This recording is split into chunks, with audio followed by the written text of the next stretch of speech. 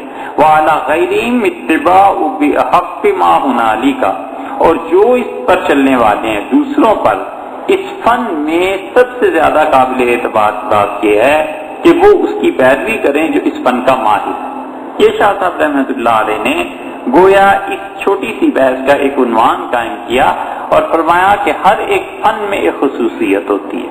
مثلا تصوف کو آپ دیکھیں تو اس کی خصوصیت یہ ہے کہ وہ باطن کی اصلاح پر زور دیتے ہیں، اللہ کے ذکر پہ، مراقبات پہ، تعلق مع اللہ پہ، ان چیزوں پہ. حدیث کو آپ دیکھیں تو وہ رسول اللہ صلی اللہ علیہ وسلم کے فرمودات، اس میں کون سا ضعیف ہے، قوی ہے، کیا نہیں ہے، اس پہ زور دیتے ہیں. قرآن کریم کی تفسیر کو دیکھ لیں تو جو تفسیر بیان کرے گا اسے لا معالہ ہر علم میں گھسنا پڑے گا. وہ تفسیر بیان کرتے ہوئے قرآن سے قرآن کی تفسیر بیان کرے گا، حدیث میں بیان کرے گا، پھر آثار صحابہ رضی اللہ عنہ کے وہ لائے گا، پھر اس سے فقہی مسائل جو ثابت ہوتے ہیں وہ. تو ہر فن کی ایک خصوصیت ہوتی ہے. اب فقہا کو دیکھ لیں تو فقہا کے فقہ کے فن کی خصوصیت یہ ہے کہ مسئلہ بیان کر دے گا. اب کوئی اس سے کہتا ہے کہ یہ مسئلہ جو تم نے بیان کیا یہ کہاں آیا ہے، وہ کہتا ہے کہ فلاں اصول کے تحت ہے. اچھا یہ اصول کہاں سے ثابت ہوتا ہے، پھر اسے بتاتا ہے کہ مجتہدین نے اصول لکھا ہے. اچھا یہ کیسے مجتہدین تک پہنچا تھا، وہ کہتے ہیں کتاب و سنت سے. اتنی لمبی بحث کوئی کرتا ہے، ورنہ کہتے ہیں بھائی مسئلہ یہ ہے مرضی عمل کرو اور مرضی عمل نہ کرو. اتنی لمبی بحث ہر ایک آدمی کون کر سکتا. تو شاہ صاحب رحمۃ اللہ کہتے ہیں ہر فن کی ایک خصوصیت ہوتی ہے اور ہر موقع کے مناسبت سے ایک بات ہوتی ہے. جیسے موقع ہوتا ہے ویسی بات بھی کرنی چاہیے. کئی مرتبہ ایسے ہوتا ہے کہ موقع اس بات کے کہنے کا نہیں ہوتا، سچ ہے مگر ضروری نہیں ہے کہ اسے ہر موقع پہ بولا جائے. جھوٹ ہے معاذ اللہ، لیکن یہ ضروری نہیں ہے کہ ہر موقع پہ انسان اس سے ہٹ جائے. کبھی کسی کے قتل کا فیصلہ کرنے لگیں لوگ اور قتل کی بات کرنے لگیں تو اس موقع پہ کسی کو اطلاع دینا جا کے کہ تمہارے قتل کی سازش ہو رہی ہے، چاہے قسم اٹھا لے کہ میں اس کی اطلاع کسی کو نہیں دوں گا، اس کے باوجود اگر وہ ناحق خون ہے تو اس موقع پہ اس قسم کا توڑ دینا ضروری. تو شاہ صاحب رحمۃ اللہ فرماتے ہیں ہر مقام کی ایک بات ہوتی ہے اور جو پیچھے چلنے والے ہوتے ہیں انہیں چاہیے کہ وہ اس کا اتباع کریں، اس کی بات کے پیچھے چلیں جس کی بات سب سے زیادہ قابل اعتبار ہے. مثلا نجران والے آئے اور انہوں نے نجرانیوں نے رسول اللہ صلی اللہ علیہ وسلم کی نبوت پر بحث کرنی تھی اور ان کا خیال یہ تھا معاذ اللہ کہ وہ رسول اللہ صلی اللہ علیہ وسلم کو ہرا دیں گے. سورہ آل عمران جب نازل ہوئی تو اللہ تعالیٰ نے فرمایا کہ اب انہیں مباہلے کی دعوت دیجیے، اور اگر یہ مقابلے میں آ جاتے تو حضور اقدس صلی اللہ علیہ وسلم نے فرمایا یہ ساری وادی اگر میرے مقابلے میں آ جاتے تو جہنم کی آگ سے بھر جاتی. وہ عقل مند لوگ تھے تھوڑے سے. وہ ان کے جو پادری تھے اس نے کہا کہ دیکھو بات یہ ہے کہ نبی سچا ہے. یہ جو بات ہوئی ہے نا کہ کل ہم بھی آئیں گے اور وہ بھی آئیں گے اور دونوں مل کے اللہ سے دعا کریں گے جو جھوٹا ہے خدا اس کو برباد کرے، تو اگر اس کے مقابلے میں کل ہم نکلے تو ہم سب برباد ہو جائیں گے. وہ وقت پورا بڑا حیران. انہوں نے کہا جب تم جانتے ہو کہ یہ آدمی سچا ہے تو پھر اسے مانتے کیوں نہیں؟ اس نے کہا اگر مان لیں تو یہ جو سالانہ چندہ آتا ہے پیسے دیتی ہے قوم، یہ کدھر سے آئے گا؟ یہ پیسوں کا کیا بنے گا؟ اور وہ پادری بھی تھا اور جو نجران کا سردار تھا اس کا بھائی بھی تھا. اسے پھر بھائی نے کہا، وہ بھائی اس کا بادشاہ تھا، بادشاہ نے کہا کہ اس کو مانتے، اس نے کہا پھر دیکھ لو بادشاہ سے چھٹی ہو جائے گی، لوگ تمہیں رہنے نہیں دیں گے. یہ بات مباہلے کی تھی اور انہوں نے معاہدہ کیا. اگلے دن آ گئے اور کہنے لگے ہم آپ کا مقابلہ نہیں کرتے، ہم آپ کی اطاعت کریں گے، آپ ہم سے ٹیکس لیتے رہیں اور ہم پر حملہ نہ ہو. رسول اللہ صلی اللہ علیہ وسلم نے اسے لکھوا دیا معاہدے کو، اور معاہدے کو لکھا حضرت علی رضی اللہ عنہ نے، اور رسول اللہ صلی اللہ علیہ وسلم نے فرمایا کہ اس پہ لکھو کہ یہ ہجرت کے 9ویں سال میں یہ معاہدہ ہوا ہے. یہ رسول اللہ صلی اللہ علیہ وسلم نے خود ہجرت کا جو 9واں سال متعین فرمایا تھا نا، یہی حضرت عمر رضی اللہ عنہ کے ہجری سال کو شروع کرنے کی دلیل ہے. کہ حضرت عمر رضی اللہ عنہ نے جو کہا کہ ہجرت کے سال کو شروع کرو، کسی نے کچھ رائے دی، کسی نے کچھ رائے دی، تو حضرت عمر رضی اللہ عنہ کی جتنی بھی چیزیں ہیں نا کہ انہوں نے ابتدا کی، آغاز کیا، حقیقت میں دیکھیں تو وہ کہیں نہ کہیں سنت سے ثابت ہو جاتی ہیں. بس فرق اتنا سا ہے کہ لوگ یہ سمجھتے ہیں کہ حضرت عمر رضی اللہ عنہ نے آغاز کیا، اور نہیں جانتے کہ اس کے بھی پیچھے احادیث ہیں. حضرت عمر رضی اللہ عنہ بہت محتاط تھے کہ دین میں اپنی طرف سے کوئی نئی چیز کر دیں. اس معاہدے میں رسول اللہ صلی اللہ علیہ وسلم نے تاریخ لکھوائی. ہو گیا معاہدہ لکھا. حضرت علی رضی اللہ عنہ نجران والوں کے آپس کے اختلافات پڑ گئے، اور یہ حضرت عمر رضی اللہ عنہ کے دور میں پھر آئے، اور پھر آ کر کہا کہ جناب اب آبادی زیادہ ہو گئی ہے، یہ ہو گیا ہے، یہ ہو گیا ہے، تو معاہدے کی تجدید کر لی جائے. حضرت عمر رضی اللہ عنہ کا کیا تجدید کرنی ہے؟ ان کے جی پہلے ٹیکس تھوڑے تھے، اب زیادہ کر دیں، اب اس کو زیادہ کر دیں، اب اس کو زیادہ کر دیں. حضرت عمر رضی اللہ عنہ نے کر دیے. مسلمانوں کو اس میں فائدہ تھا. اور یہ جو فریق آیا تھا یہ مخالف تھا ان لوگوں کا جنہوں نے چیزیں بیچنی ہوتی تھی، تھا انہی کا حصہ، انہی کا گروہ، لیکن اندر کی مخالفت تھی. جب حضرت عمر رضی اللہ نے معاہدہ کر لیا تو پھر آ گئے، پھر آ کر کہنے لگے کہ اس معاہدے کو بدل دیں. تو حضرت عمر رضی اللہ سختی سے منع فرما دیا. انہوں نے کہا میں بالکل نہیں بدلوں گا، یہ معاہدے روز روز ہوتے ہیں، یہ کوئی کھیل تماشے کی چیز مراد ان کی یہ تھی. حضرت علی رضی اللہ عنہ کا جب دور آیا تو پھر نجرانی آئے اور انہوں نے کہا کہ یہ معاہدہ آپ نے لکھا تھا. حضرت علی رضی اللہ عنہ کا میں نے لکھا تھا. انہوں نے کہا تو بس پھر اپنے مبارک ہاتھ سے اس معاہدے کو پھر تبدیل کر دیجئے اور وہیں لے آئیے جہاں پہلا معاہدہ تھا. تو حضرت علی رضی اللہ عنہ نے ڈانٹ دیا. انہوں نے کہا اللہ کی قسم عمر بہت صحیح فیصلے کرنے والے تھے اور وہ رات رو تھے، صحیح راہ پر چلنے والے تھے. میں کبھی بھی امیر المومنین کی چیزوں کو نہیں بدلوں گا. اب یہ کیا ہوتا ہے؟ مزاج ہے پہچاننے کا، علم کا. شاہ صاحب رحمت اللہ جو فرماتے ہیں نا کہ لوگوں کو اس کی اتباع کرنی چاہیے، پیچھے چلنا چاہیے. حضرت علی رضی اللہ عنہ نے کتنے ہی مواقع ایسے ہیں جب ٹیکس کا نظام شریعت میں شروع ہوا، لوگوں نے کہا اس کو بدل دیں، تو ان کا عمر رضی اللہ عنہ کو دیکھو انہوں نے کیا ٹیکس لگایا تھا. لوگوں نے کہا یہ فرمایا بس اس سے قائم رہنے دو، اسے نہ تبدیل کرو. تو ہوا کرتا ہے کہ کوئی آدمی کسی چیز میں جب ماہر ہوتا ہے تو اس کے پیچھے چلنے والے کہتے ہیں کہ انہوں نے یہ کام کیا تھا لہٰذا اس پہ اعتبار کر لیا جائے، وہ صحیح لوگ تھے، ٹھیک فیصلے کرنے والے تھے. شاہ صاحب کہتے ہیں یہی ہوا کرتا ہے ہر فن میں. فَعَلَمْ أَنَّ لِكُلِّ فَنٍ خَاصَّةً. یاد رکھنا چاہیے کہ ہر ایک فن کی ایک خصوصیت ہے. وَلِكُلِّ مَوْطِنٍ مُقْتَضًا، اور ہر ایک جگہ جو ہوتی ہے اس کا کوئی تقاضا ہوتا ہے. یہ شاہ صاحب رحمۃ اللہ نے اصول قائم کیا جس کو ابھی تشریح کی. فَكَمَا أَنَّهُ لَيْسَ لِصَاحِبِ غَرِيبِ الْحَدِيثِ أَن يَبْحَثَ عَن صِحَّةِ الْحَدِيثِ وَضَعْفِهِ.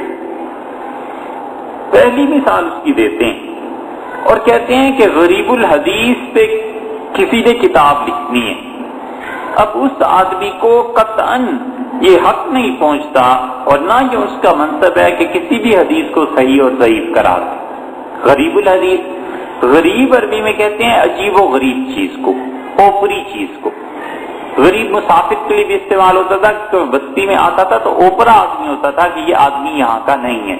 تو غریب الحدیث اس حدیث کو کہتے ہیں جس میں رسول اللہ صلی اللہ علیہ وسلم نے ایسے الفاظ استعمال کیے ہیں جو عربوں میں عام طور پر استعمال نہیں ہوتے تھے، اور اس پر محدثین نے مستقل کتابیں لکھی ہیں کہ یہ الفاظ ہیں جو رسول اللہ صلی اللہ علیہ وسلم نے استعمال کیے ہیں، اور یہ عام طور پر اگرچہ استعمال نہیں ہوتے لیکن ہے یہ بھی عربی. اب غریب الحدیث اس نے لکھنی ہے، ایسے الفاظ جمع کرنے ہیں. حدیث میں ایک جگہ آیا ہے کہ بدأ الاسلام غریباً، اسلام ایک نیا اوپرا مذہب تھا جو شروع ہوا، اور پھر دنیا میں ایسا وقت آ جائے گا جب اسلام ایک اوپرا مذہب رہ جائے گا، ایک ایسا جو عجیب و غریب اس کی باتیں لوگوں کو لگیں گی، لوگ کہیں گے یہ بھی کوئی عمل کرنے کی بات ہے. تو رسول اللہ صلی اللہ علیہ وسلم یہ پھر دین ایسا جب آ جائے گا فطوبى للغرباء، ان لوگوں کے لیے بڑی بشارت ہے جو اس دین کو اس وقت قبول کر لیں گے، یعنی دین کے احکامات سے اسی طرح پابندی سے عمل کرتے رہیں گے۔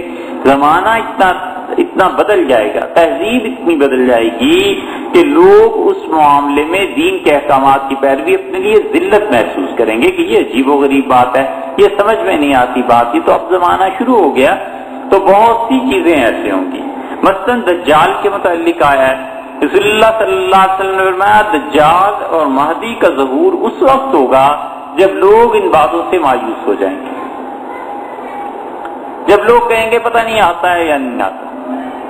لوگوں کے لیے اتنی زیادہ یہ بھولی بسری بات ہو جائے گی کہ لوگ گویا اس کا انکار کر بیٹھیں گے، اور پھر اس کے بعد آئے گا یہ انکار اب شروع ہوا ہے کہ ایسی چیزیں نہیں ہوں گی، ورنہ پہلے امت میں لوگوں نے انکار نہیں کیا۔ اب کچھ لوگ ایسے آئے ہیں جو عیسیٰ علیہ السلام کی آمد داستانیں اور قصے اور کہانیاں ایسے کہہ کے معاذ اللہ بیان کرتے ہیں، وگرنہ یہ ایسا عقیدہ ہے جس کی اس سے پہلے لوگوں کو ہمت نہیں پڑی کہ لوگ اس کی تکذیب کر سکیں۔ سر سید نے شروع کیا تھا، پھر مرزا غلام احمد قادیانی آ گیا، قادیانی کے بعد کچھ اور لوگ آ گئے، دو شاخیں ہو گئیں۔ دونوں نے اس بات پر اتفاق کیا کہ عیسیٰ علیہ السلام کا انتقال اپنے زمانے میں ہو گیا تھا۔ اچھا اب آگے کیا ہو؟ سوال یہ پیدا ہوا کہ بخاری اور مسلم اتنی احادیث اتنی زیادہ ہیں، ان حدیثوں کا کیا کرنا ہے؟ تو غلام احمد قادیانی نے کہا یہ ساری حدیثیں سچی ہیں، بالکل جھوٹ نہیں ہے، ہم کسی حدیث کا انکار نہیں کرتے، رسول اللہ صلی اللہ علیہ وسلم نے سچ کہا ہے، اور وہ جتنی بھی عیسیٰ علیہ السلام کی خصوصیات تھیں وہ میں آ گیا ہوں، مجھ میں۔ حضور صلی اللہ علیہ وسلم آیا تھا عیسیٰ علیہ السلام دمشق میں آئیں گے، تو اس نے کہا بالکل ٹھیک ہے۔ دمشق کو دیکھو مدینہ منورہ سے وہ مغرب کی طرف ہے، قادیان کو دیکھو یہ بھی مغرب کی طرف ہے، تو رسول اللہ صلی اللہ علیہ وسلم کا مراد دمشق سے، دمشق شہر تھوڑا ہی تھا، مراد یہ تھی کہ اس سمت میں آئیں۔ پھر کسی نے خط لکھا کہ حضور والا حضور صلی اللہ علیہ وسلم فرمایا تھا کہ وہ جب آئیں گے عیسیٰ علیہ السلام تو ان کے جسم پہ 2 زرد چادریں ہوں گی۔ اس کا بالکل ٹھیک ہے، یہ حدیث بالکل صحیح ہے، اس کا انکار نہیں کرنا چاہیے، مجھ پہ بھی 2 زرد چادریں ہیں۔ زرد چادروں سے مراد 2 زرد رنگ کی بیماریاں ہیں، ایک بیماری بلغم کی ہے سینے میں، ایک پیشاب کی بیماری ہے، بار بار جانا پڑتا ہے، تو یہ 2 بیماریاں مجھے لگی ہوئی۔ جتنی احادیث تھی معاذ اللہ ان سب کی ایسے ہی تعویل کرتا گیا، حدیث کا انکار اس نے ایسے نہیں کیا۔ اب دوسرا گروہ جن کے انہوں نے کہا عیسیٰ علیہ السلام کا انتقال ہو گیا، تو بھئی یہ احادیث انہوں نے حدیث کا انکار کر دیا، ان کے قصے کہانیاں یہ سب ایسی چیزیں ہیں جن کی اصل کوئی نہیں ہے، بس عیسیٰ علیہ السلام کا انتقال ہو گیا۔ اور ان میں آج کل اگر دیکھنا ہو تو غامدی صاحب کو دیکھ لیجئے، غامدی صاحب نے ٹی وی پہ جو کہا نا کہ عیسیٰ علیہ السلام اب نہیں آئیں گے اور یہ ایسی ہیں قصے کہانیاں اور یہ چیزیں، یہاں پہنچ کر فرق پیدا ہو جاتا ہے۔ قادیانیوں نے کہا جی مرزا غلام احمد آ گیا، حدیث کا انکار نہ کیا کرو، اور انہوں نے کہا جی حدیث کا انکار کر دو۔ یہ چیزیں ہیں جو آگے چل کے جب آتی ہیں تو ان احادیث پر، ان چیزوں پر رسول اللہ صلی اللہ علیہ وسلم عیسیٰ علیہ السلام آئیں گے اور دجال جب لوگ ان کو بھول چکے ہوں گے، یعنی وہ نا امید ہو گئے ہوں گے۔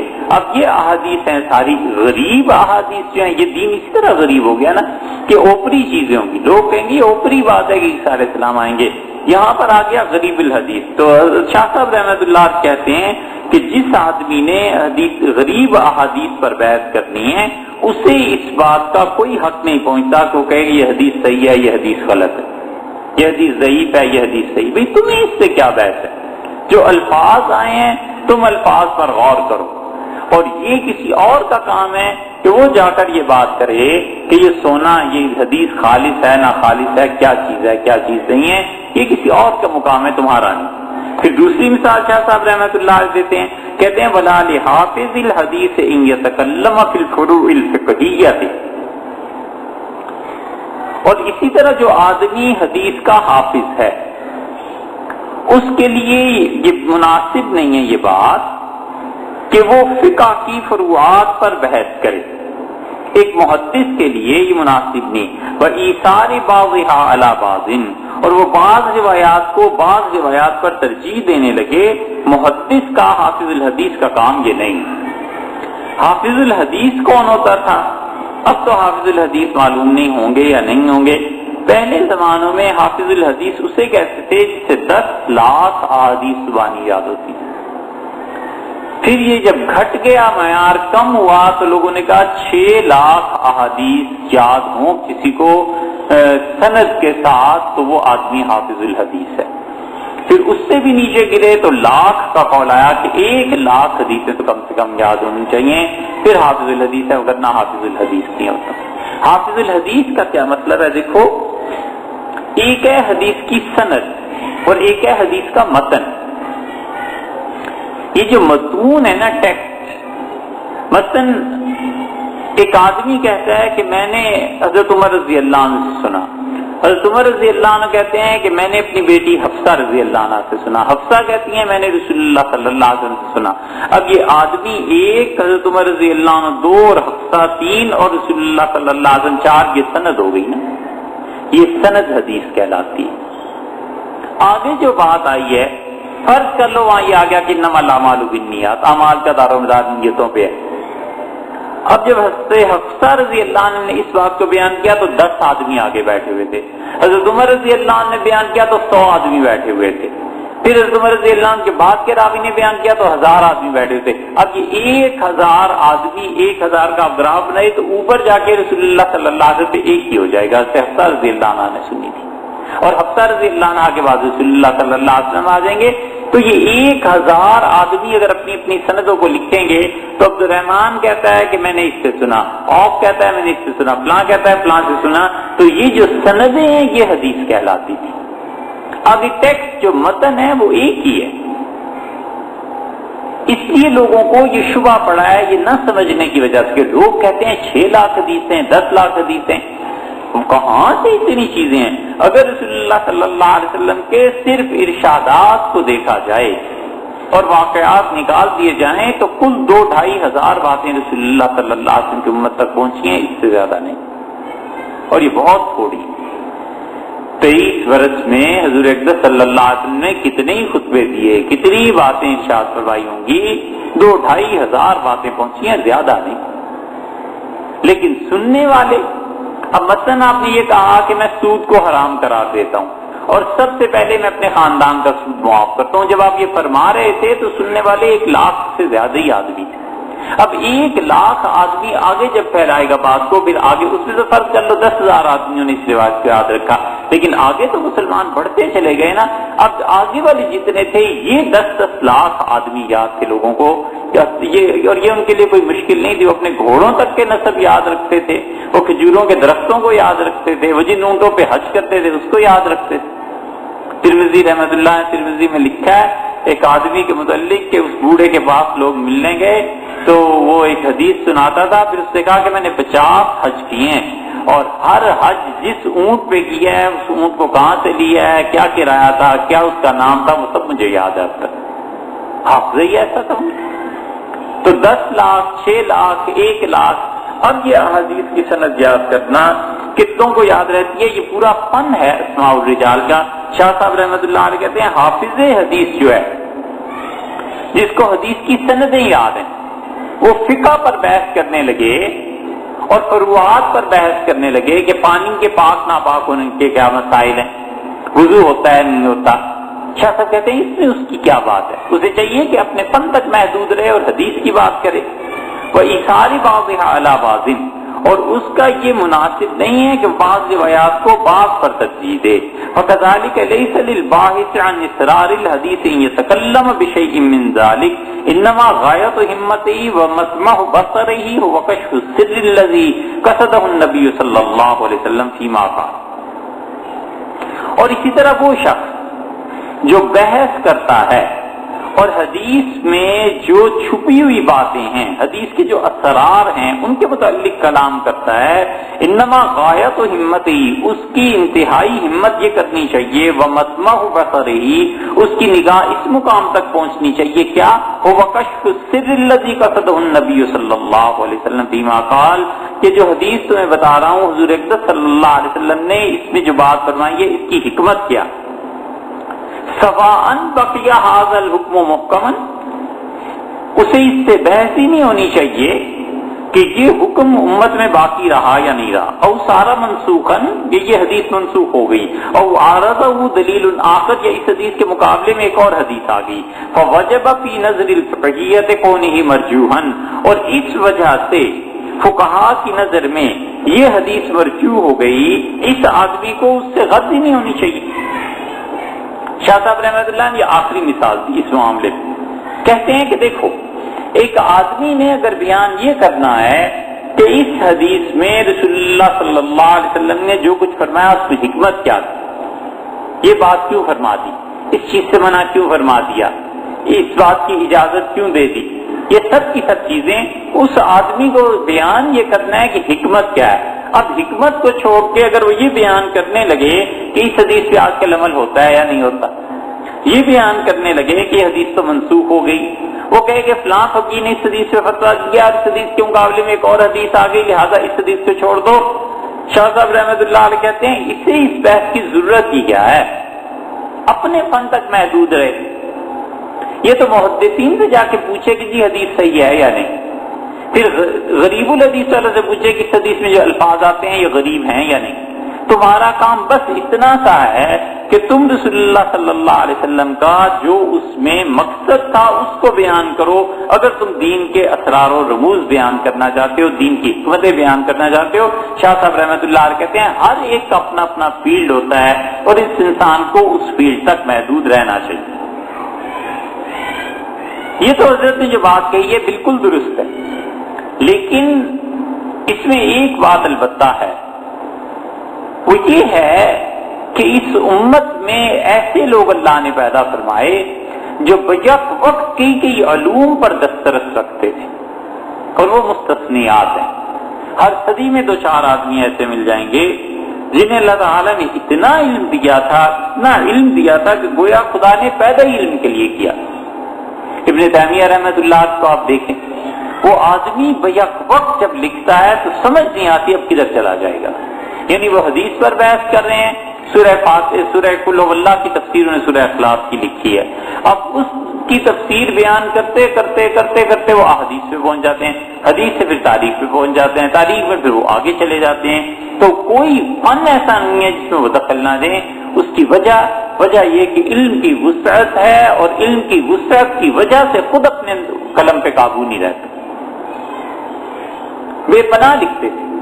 کبھی کبھی شاہ ولی اللہ رحمۃ اللہ علیہ بھی ایسے کرتے ہیں خود، حالانکہ اس اصول کو جانتے ہیں، لیکن شاہ صاحب رحمۃ اللہ علیہ کو تفسیر دیکھ لو، حدیث دیکھ لو، تاریخ دیکھ لو، فقہ دیکھ لو، ہر طرف اللہ نے مہارت دی تھی۔ یہ لکھنا جب شروع کرتے ہیں تو اسی طرح کر دیتے ہیں کہ بات تو حدیث کی ہو رہی ہے، لیکن پھر وہ چلے جائیں گے ایک تاریخ پہ کہ اس میں تاریخ کی حیثیت کیا ہے۔ اسی طرح آخری دور میں جو لوگ گزرے ہیں، حضرت شاہ صاحب رحمۃ اللہ کے بعد انور شاہ صاحب کشمیری رحمۃ اللہ علیہ، قاری طیب صاحب مرحوم نے ایک جگہ لکھا ہے، قاری طیب صاحب رحمۃ اللہ علیہ کو بہت علم اور تقوی اللہ نے عنایت فرمایا تھا، اور بہت محنت سے انہوں نے پڑھا تھا، اور والد نے تربیت بھی ایسی کی تھی۔ حافظ احمد صاحب رحمۃ اللہ ان کے والد تھے، اور حافظ احمد صاحب رحمۃ اللہ علیہ حضرت حاجی امداد اللہ صاحب مہاجر مکی رحمۃ اللہ علیہ کا خلیفہ تھا۔ قاری طیب صاحب نے لکھا ہے کہ مجھے والد نے وفات سے پہلے بلایا اور مجھ سے کہا کہ بیٹے یہ جتنا کچھ تم نے پڑھا ہے نا میں نے تمہیں پڑھایا ہے، سارے کا سارا جس کے لیے بھی ہے مجھے اس سے غرض نہیں، بس صرف ایک کام میں نے اپنے لیے کرایا ہے۔ تو میں نے پوچھا کیا؟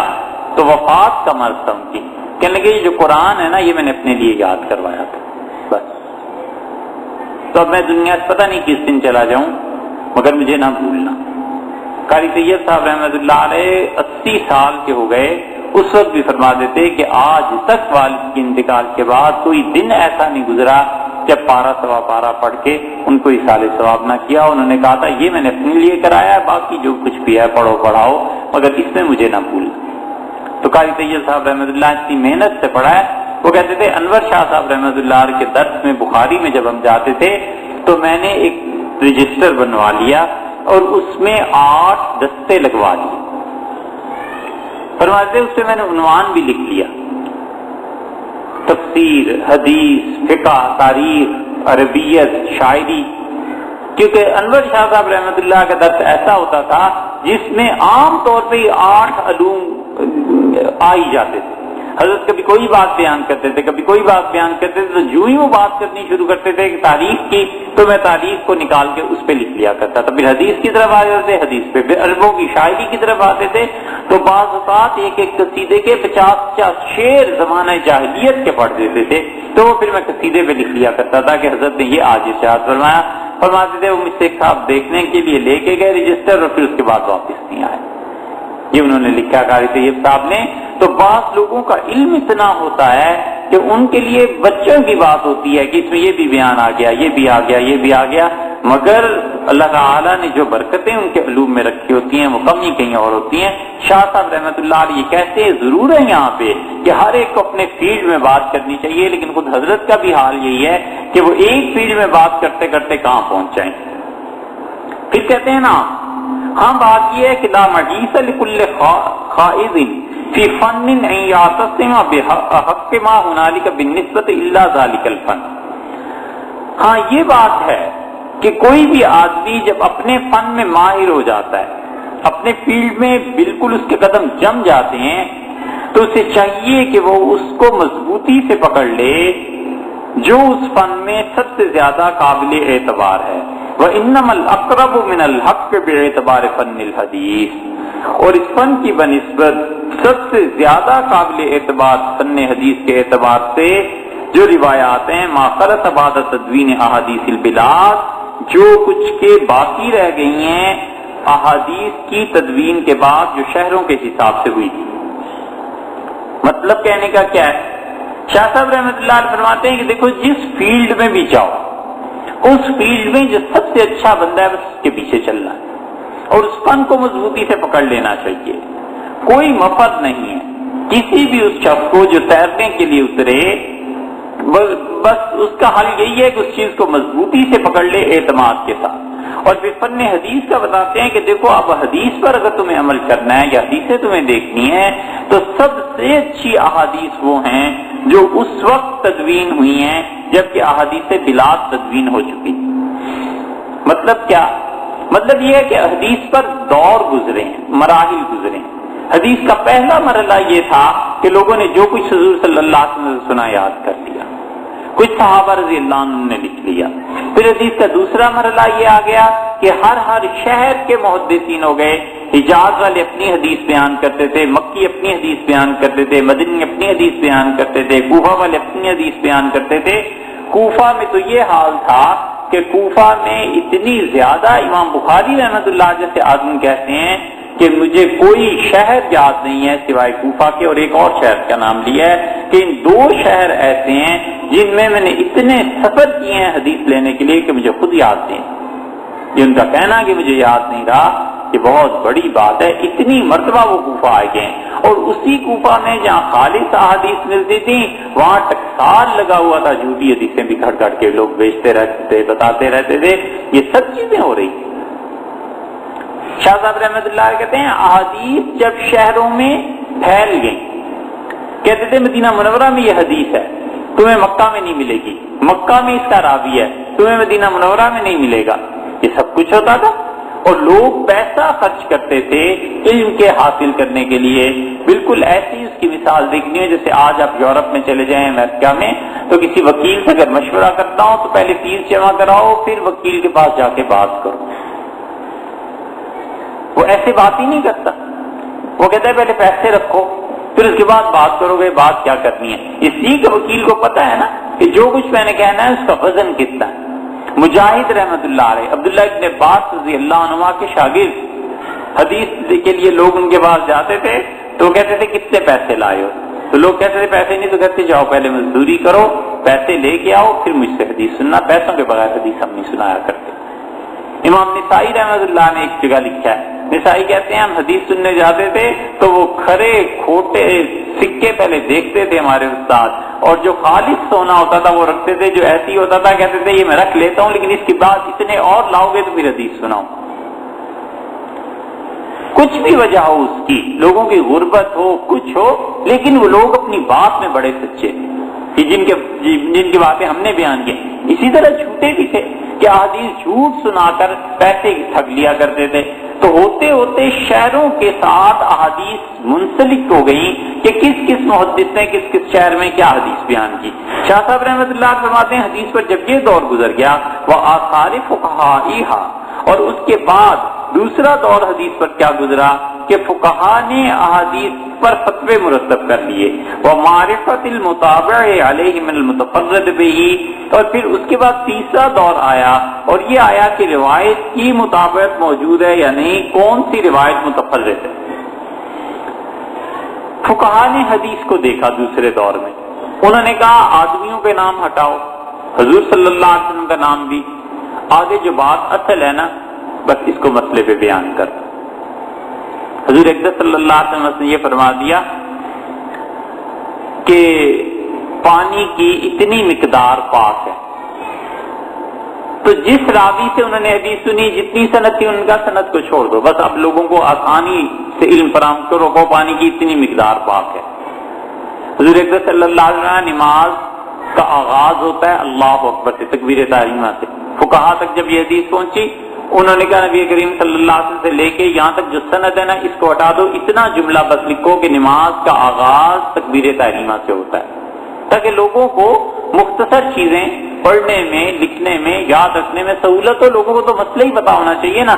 اس طرح شاہ صاحب کہتے ہیں جب یہ بھی دور گزر گیا تو اس کے بعد حدیث پر ایک ایسا دور بھی آیا کہ کس حدیث میں اس کا مطابع موجود ہے اور کون سی حدیث متفرد ہے. یعنی کوئی بعض حدیث ایسی بھی ہیں کہ ایک نہیں 10 آدمی بیان کرتے ہیں، ہر ایک کے بعد دوسرا موجود ہے. بعض حدیث ایسی ہیں جن میں ایک ہی آدمی اوپر سے نیچے تک بیان کرتا ہے. یہ بھی جب گزر گیا والاکثر روات والاقوى روایت مما هو دون ذلك، اور پھر کس حدیث کے راوی کم ہیں کس حدیث کے راوی زیادہ ہیں. جب یہ سارے دور گزر گئے تو اس کے بعد چھٹ کے جو احادیث مرتب ہو گئی ہیں ان احادیث پر اعتماد کرنا چاہیے. حدیث میں تدوین کے مراحل سے جب گزر گئی اور جب کتابیں سامنے آ گئیں تو شاہ صاحب رحمۃ اللہ علیہ کہتے ہیں اب خالص احادیث جو آئی ہیں وہ پتہ چل گیا، علم پھیل گیا کہ کس کس شہر میں، یہ پتہ چل گیا کہ کس شہر میں کس سے جھوٹ بولا تھا. امام بخاری رحمۃ اللہ علیہ کہتے تھے کہ رسول اللہ صلی اللہ علیہ وسلم کی احادیث کا اللہ نے غیب سے حفاظت کا ایسا سامان پیدا کیا کہ اللہ کی شان، اس کی قدرت ہے کہ کوئی آدمی سمندر کے سفر پہ ہوتا تھا اور وہ اپنے دل میں یہ ارادہ کر لیتا تھا کہ اس شہر میں جا کر جھوٹ بولنا ہے حدیث کے معاملے میں، تو ہم نے بارہا دیکھا کہ اس کے آنے سے پہلے پہلے لوگوں میں جھوٹا مشہور ہو جاتا تھا، لوگ اس کی بات کا اعتبار ہی نہیں کرتے تھے. یہ ہو جایا کرتا ہے، نیت کا اثر اللہ تعالیٰ دکھا دیتے ہیں. کتنے ہی ایسے اللہ کے اچھے بندے ہیں جن کی نیتیں صاف رہتی ہیں اور پھر مصیبت تکلیف جو تقدیر میں آنی تھی، جو ذلت پیش آنی تھی، خدا اسے بس گزار دیتا ہے کہ یہ چیز ایسے ہے لیکن ذلت نہیں پہنچتی. نیت صاف تھی، خدا نے اس کی برکتیں دے دی، لیکن وہ تقدیر کا لکھا بھی پورا ہونا تھا. تو ایسے جیسے خواب میں ایک چیز گزر جاتی ہے. پھر کہتے ہیں کہ الا انه ان كان شيئا من هذا النوع استطرادا. تو دیکھو میرا طریقہ کار یہی ہے، اس کے باوجود اگر اضطراری طور پر ضمناً کوئی بات چھڑ گئی فلیس البحث عن المسائل الاجتہادیہ، تو وہ مسائل جن میں اجتہاد ہوتا ہے، جن میں علماء کا علم آپس میں مختلف ہے، وتحقیق الاقرب منہا للحق، اور وہ تحقیق کرتے ہیں کہ حق اور سچائی کے قریب ترین چیز کون سی ہے، بدعا من اہل العلم، تو یہ کوئی نئی بات نہیں ہے. ولا طعنا فی احد منہم، اور نہ ہی تم ان میں سے کسی کو برا بھلا کہہ سکتے ہو. شاہ صاحب رحمۃ اللہ علیہ کہتے ہیں وہ احادیث جب چھٹ چھٹا کے سامنے آ گئی، سب چیزیں ہو گئی، تو اہل علم میں اختلاف ہوا، کسی نے اس پہ فتویٰ دیا کسی نے اس پہ فتویٰ دیا، تو تحقیقات ہوتی رہتی ہیں، اس میں اہل علم میں اختلاف ہوتا ہے. میں بھی ایسے ہی ہوں، اجتہادی مسائل آئیں گے، کوئی بات اضطرارن چھڑ گئی میں بھی اس پہ اپنی رائے دے دوں گا. تو اپنی رائے اگر میری پچھلی امت کے خلاف ہے تو اس میں کوئی اتنے تعجب کی بات نہیں ہے، اس لیے کہ امت میں یہ ہوتا آیا ہے. تو میں اس طرح اس مرحلے میں جب گزروں گا، ان اريد الا الاصلاح. اس کے بعد انہوں نے قرآن کریم کی یہ آیت لکھی ہے جو حضرت شعیب علیہ السلام نے اپنی قوم سے کہی تھی۔ شاہ صاحب رحمۃ اللہ علیہ گویا یہ آیت لکھ کے ہمیں یہ کہنا چاہتے ہیں کہ دیکھو جہاں بھی کوئی ایسا موقف تمہارے سامنے آئے کہ میں نے کوئی الگ راہ اپنائی ہے تو مجھ پر یہ بدگمانی نہ کرنا کہ میں امت میں کوئی پھوٹ ڈالنا چاہتا ہوں، کوئی نیا فرقہ پیدا کرنا چاہتا ہوں، بلکہ یہ علمی بحث ہے، اور علمی بحث اس طرح پہلوں کا حصہ میرا بھی بنتا ہے۔ ان اريد الا الاصلاح، میں سوائے اصلاح کے کوئی چیز نہیں چاہتا، مستطاع تو جو کچھ میری توفیق، جو کچھ میں کر سکتا ہوں، وما توفیقی الا باللہ، اور اللہ ہی صحیح بات کی توفیق مجھے دینے والا ہے، علیہ توکلت، تو میں نے اس پہ بھروسہ کیا، والیہ انیب، اور اللہ ہی کی طرف رجوع کرنا۔ حضرت شعیب علیہ السلام نے جب اپنی قوم کو دعوت دی تو قوم نے کہا کہ ہم سب ایک دین پہ تھے، یعنی کفر پہ، تم کیوں ہمیں ٹکڑے ٹکڑے کرنا چاہتے ہو؟ حضرت شعیب علیہ السلام نے کہا ان اريد الا الاصلاح، میں تو تمہیں صحیح راہ پر لانا چاہتا ہوں، مستطاعت، جہاں تک مجھ سے ہو سکے، میں فساد کرنے والا آدمی نہیں ہوں، وما توفیقی الا باللہ، اور یہ جو کچھ میں تمہیں کہہ رہا ہوں نا کہ خدا کے دین کی طرف آؤ اور اس شرک کو چھوڑ دو، یہ بھی اللہ ہی کی توفیق ہے جس سے کہہ رہا ہوں، علیہ توکل، تو میں نے خدا پر بھروسہ کیا، الیہ انیب، اور میں اللہ ہی کی طرف رجوع کرتا ہوں۔ شاہ صاحب رحمۃ اللہ علیہ نے اس آیت کو مثال میں لے لیا یہ سمجھانے کے لیے کہ میرا بھی معاملہ ایسے ہی ہے، جہاں میں کہیں اختلاف کروں اہل علم سے تو یہ نہ سمجھنا کہ کوئی انوکھی بات ہے، بلکہ میں بھی علمی بات کرتا ہوں، اور مجھے بھی جو علمی توفیق ہے یہ اللہ ہی نے دی ہے۔ وَهَا أَنَا بَرِيٌّ مِّن كُلِّ مَقَالَةٍ صَدَرَتْ مُخَالِفَةً لِآيَاتٍ مِّن كِتَابِ اللَّهِ، اور دیکھیے میں یہاں پر پورے کھلے لفظوں میں اقرار کرتا ہوں کہ میں بالکل بیزار اور بری ہوں ہر اس جملے سے، صدرت مخالفۃ لآیۃ من کتاب اللہ، اس کتاب میں نے اگر کوئی ایسی بات لکھ دی ہو جو اللہ تعالیٰ کے قرآن کی کسی آیت کے مخالفت میں ہو، اور سنت قائمت عن رسول اللہ صلی اللہ علیہ وسلم، یا رسول اللہ صلی اللہ علیہ وسلم کی کوئی سنت جو واقعی ثابت ہو چکی ہو، میں کوئی ایسی بات کتاب میں لکھ دوں جس سے اس سنت پر زد پڑتی ہو، او اجماع القرون المشہود لہا بالخیر، مشہود لہا بالخیر، یا وہ تین دور جن کے متعلق رسول اللہ صلی اللہ علیہ وسلم نے گواہی دی تھی کہ ان میں خیر غالب رہے گی، اس پر میری کس بات کی زد پڑتی ہو تو میں اس سے بالکل بیزاری کا اظہار کرتا ہوں، میں بری۔ رسول اللہ صلی اللہ علیہ وسلم سب سے اچھا میرا دور، پھر اس کے بعد صحابہ کرام رضی اللہ عنہ کا، پھر تابعین کا، تین دور۔ بعض حضرات کہتے ہیں کہ صحابہ اور رسول اللہ صلی اللہ علیہ وسلم کا دور ایک ہی تھا، پھر تابعین کا اور پھر تبع تابعین کا، یعنی اس میں خیر غالب تھی۔ یہ نہیں ہے کہ شر بالکل نہیں تھی، شر اس میں بھی تھا۔ یہ یزید اسی دور میں تھا، حجاج بن یوسف اسی دور میں تھا، یہ مروان اور یہ لوگ سارے اسی دور میں تھے، اور شر تھا، ان لوگوں نے شرارتیں کی، جو کچھ بھی کیا تو کیا، لیکن اس میں عمومی طور پر خیر غالب تھی۔ لوگ حق بات کہنے سے جھجکتے نہیں تھے، ڈرتے نہیں تھے۔ سعید ابن مسیب رحمۃ اللہ علیہ وہ بیٹھے ہوئے تھے مدینہ منورہ میں، اور بڑے بڑے درجے کے تابعین میں سے تھے، ایسے صاحب کرامت آدمی تھے کہ یزید نے جب فوج بھیجی ہے مدینہ منورہ میں تو مسجد نبوی میں فوج نے پورے اہل مدینہ کو جتنا ہو سکتا تھا قتل و غارت گری کی، اور لوگوں نے گھروں کے دروازے بند کر دیے، اور مسجد نبوی میں اس کی فوج نے آ کے گھوڑے باندھ دیے۔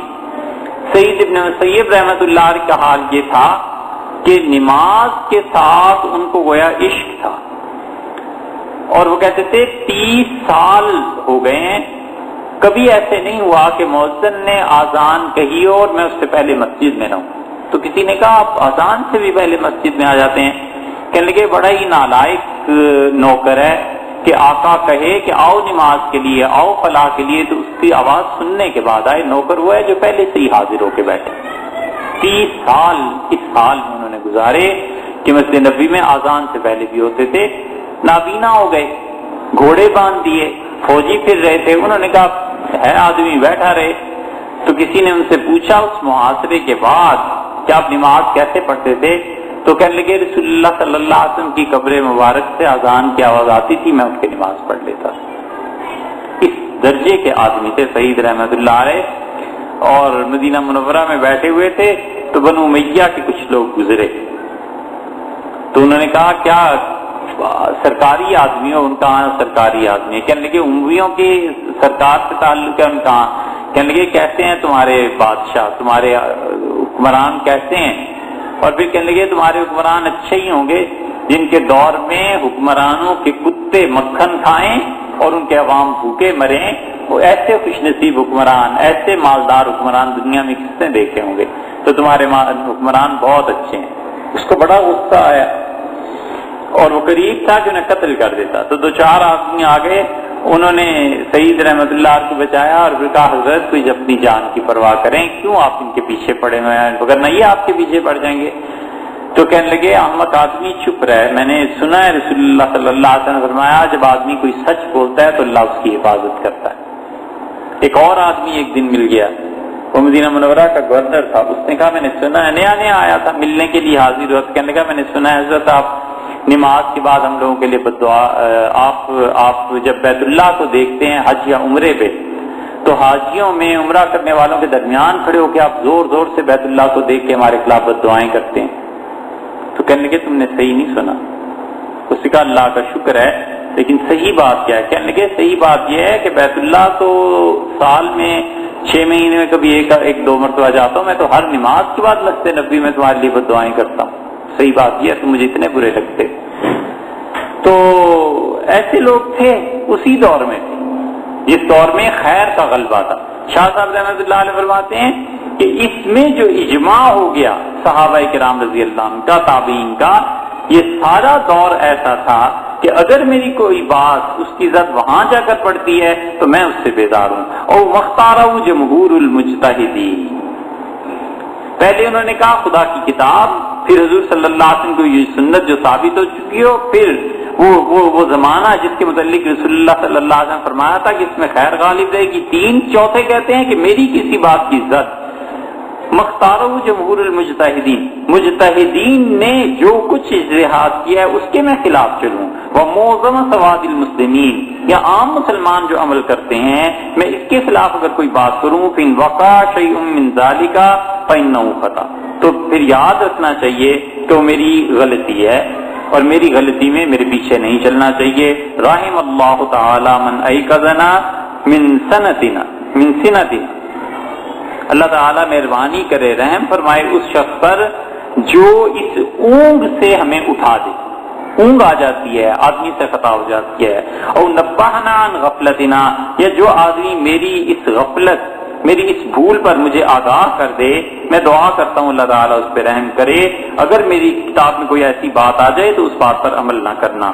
اما ہؤلاء الباحثون بالتخریج والاستنباط من کلام الاوائل، ہاں باقی رہ گئے وہ لوگ جو بحثیں کرتے ہیں اور پرانے زمانے کے جو لوگ حدیث اور کتاب و سنت کو بیان کرتے تھے ان کے کلام سے کوئی دلیل لاتے ہیں.